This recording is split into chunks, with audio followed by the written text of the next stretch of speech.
Welcome to Fan for Racing Radio. I'm Fan for Racing Sharon, and I'm here for the Sonoma review for the NASCAR Cup Series. Another exciting race at Sonoma in the Cup Series. It was another SVG kind of day, but there were some contenders.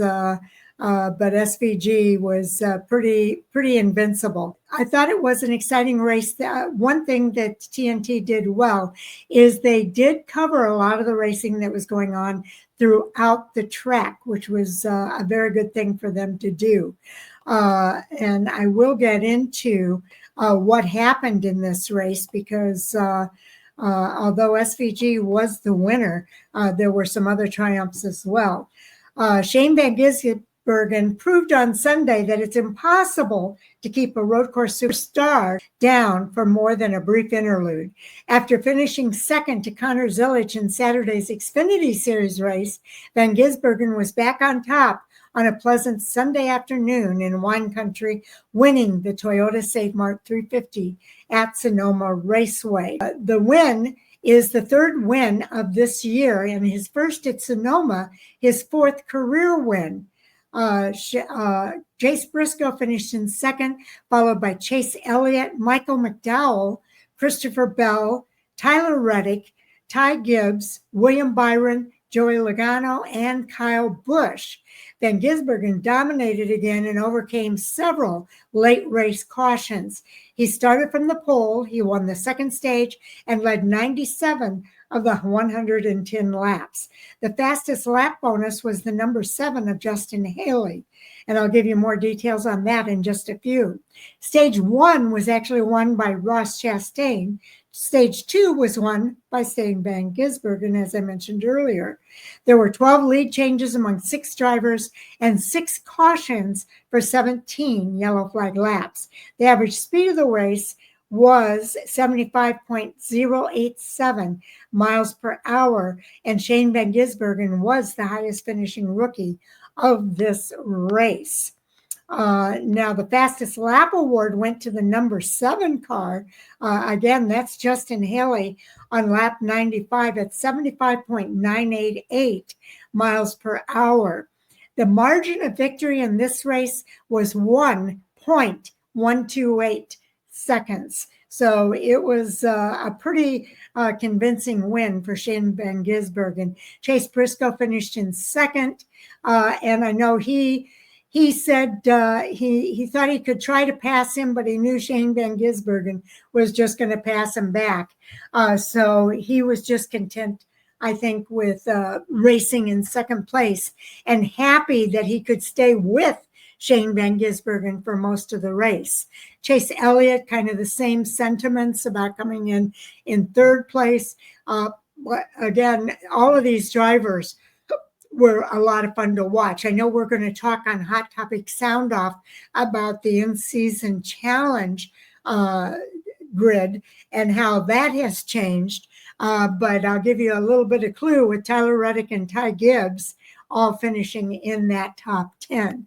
Now, I will tell you, too, there were only a couple of accidents that took drivers out in this race. Noah Gragson was the first casualty, but that didn't come until lap 99 due to an accident.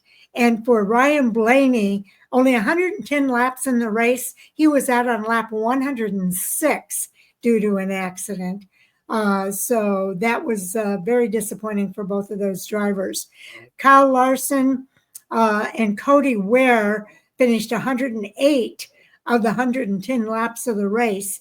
Everybody else from position 33 on up finished all 110 laps of this race. And so the highest finishing rookie, as we mentioned earlier, is Shane Van Gisbergen. And it was pretty exciting to see him get that win. We are really watching the king of the road course at work every time Shane Van Gisbergen gets behind the wheel of a car at a road course race. I'm going to move on now to the points report. William Byron continues to lead, but his gap is only 14 points over Chase Elliott in second place. The driver who has the most playoff points is Kyle Larson with 23. That's because of his 3 race wins and 8 stage wins. Tyler Reddick is now 4th. Then it's Denny Hamlin rounding out the top 5. Denny has the second most playoff points with his 3 wins and 4 stage wins. So he has 19 of those playoff points. In third place, playoff points wise, is Christopher Bell. He has 16 playoff points with his 3 wins and just 1 stage win, and he is in 6th place. Then it's Ryan Blaney, Chase Briscoe, Ross Chastain, and Chris Buescher rounding out the top 10. The remaining 6 drivers show as Chris Buescher, Joey Logano, Alex Bowman, Bubba Wallace, which is where the true cut line is. That would put Ryan Preece below the cut line. Kyle Busch is below the cut line, as is AJ Allmendinger, Ty Gibbs, and Eric Jones. The reason I say that is because there are 2 drivers below actually 3 drivers below the cut line that have wins.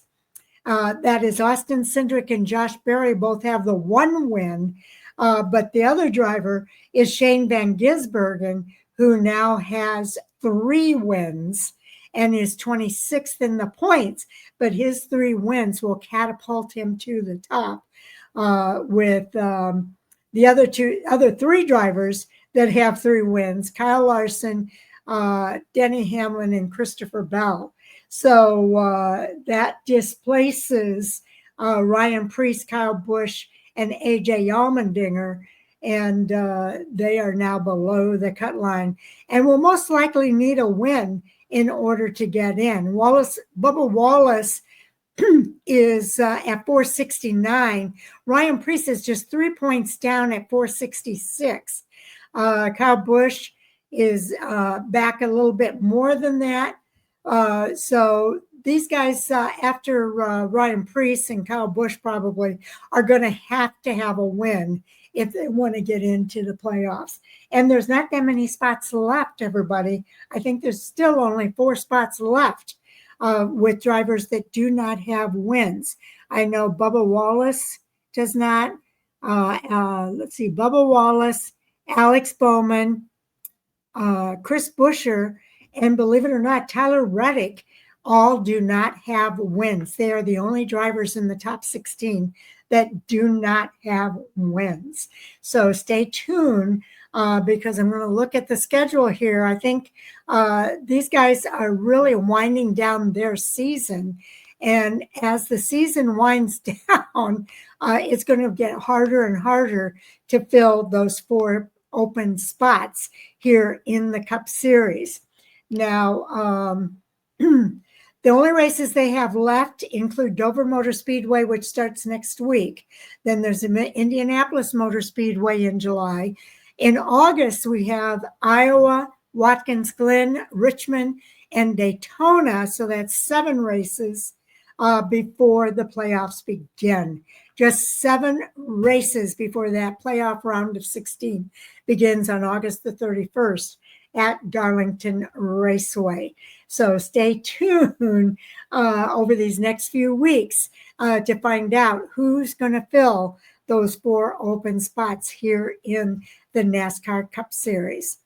Also, I want to tell you to stay tuned and watch for more. We have all of our reviews completed now, and I will be busy working on those and editing and publishing between now and 10 o'clock Eastern Time when our live stream begins for NASCAR Hot Topic Sound Off. Jay Hughesman and Chris Crichton will join me at that time, and we'll discuss the hottest topics in NASCAR. So we hope you'll join us as well as part of our live stream chat and help us discuss those topics. We like being interactive with that program, and we hope you'll be interactive with us. Also, later on in the week, Jay and I will be back to do the previews for the upcoming weekend of racing. And I will tell you, next week, there are, let's see, 3 races because the ARCA Menard Series and the ARCA East Series will have a combination event at Dover Motor Speedway, along with the Xfinity Series and the Cup Series. So we'll give you those previews.